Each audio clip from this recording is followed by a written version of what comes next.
My next guest knows a thing or two about prosecuting the case against Donald Trump. Democratic Congressman Adam Schiff was a House impeachment manager for Trump's first impeachment trial. Also served on the House Select Committee investigating the January 6th insurrection. The congressman is now a candidate. Schiff, thank you so much for joining me this morning. I want to start with the response of Speaker Kevin McCarthy to the news of Trump's indictment. Soon after the news broke, he sent out a tweet. In that tweet, he accused Alvin Bragg, the Manhattan District Attorney, of weapons. He also said that the House of Representatives will hold Alvin Bragg and his unprecedented abuse of power to account. You've known him a long time as a fellow member of Congress from California. What do you think is motivating him in this moment?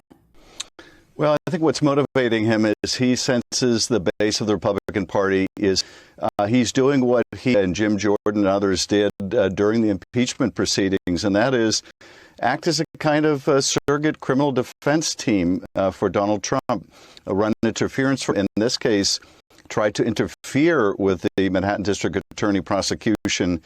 That, of course, is not the role of coming as Speaker, is up in the justice system saying, let the jury decide, let the prosecution prove its case beyond a reasonable doubt if it can, refrain from violence. This is what any responsible speaker would say.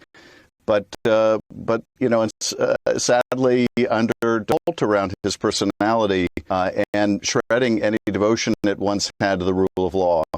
Now, Governor Ron DeSantis, another leading Republican, also used some similar language in calling the indictment the weaponization of the legal system. We saw that language over and over again in the responses of a, quote, Soros-backed Manhattan prosecutor. What did that statement say to you about Ron DeSantis? Well, it says that Ron DeSantis will say do anything in hopes of becoming president. It says also a lot about the state of the justice system. You have to speculate about motives. You have to assume the worst.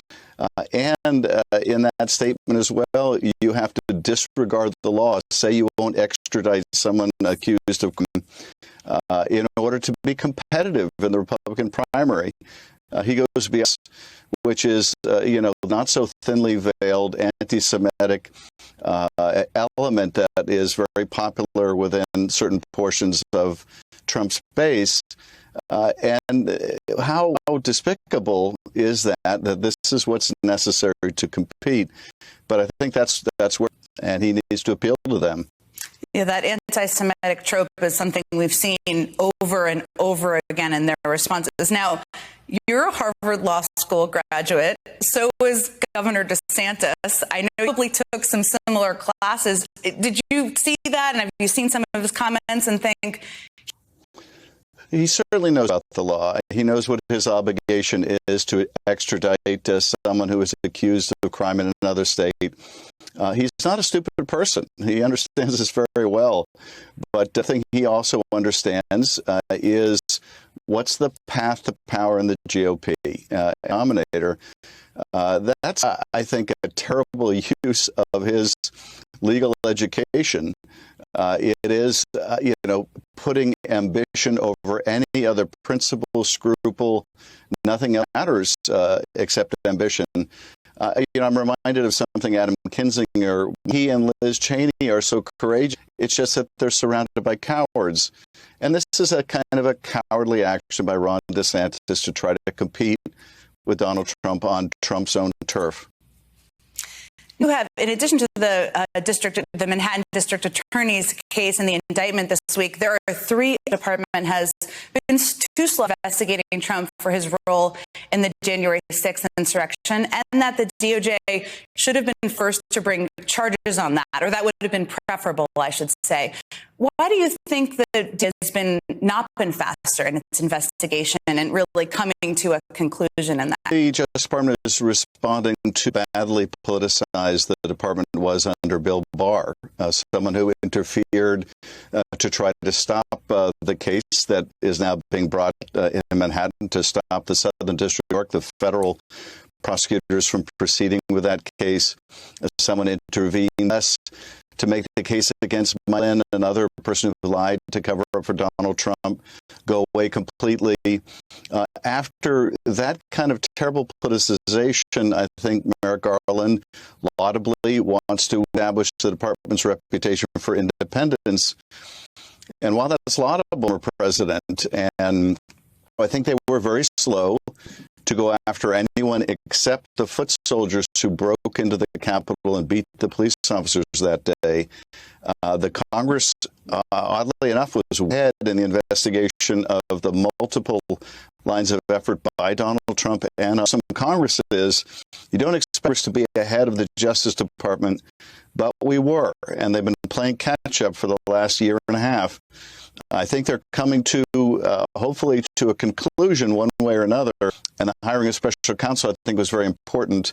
But I think they were loath to, they avoided taking steps they should have taken time ago. Now, they named that special counsel, Jack Smith, back in November. From what you've seen from your vantage point, and you do sure know a lot about all of the information that's out there on January 6th in Trump's role, do you think he's named to that role? I think we've seen a big difference.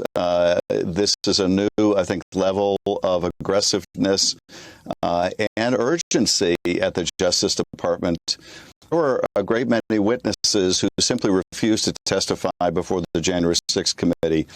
They evidently felt they could tell the story to the public through their book, but they couldn't tell Congress, which was a tremendous disservice to the Congress and to the country.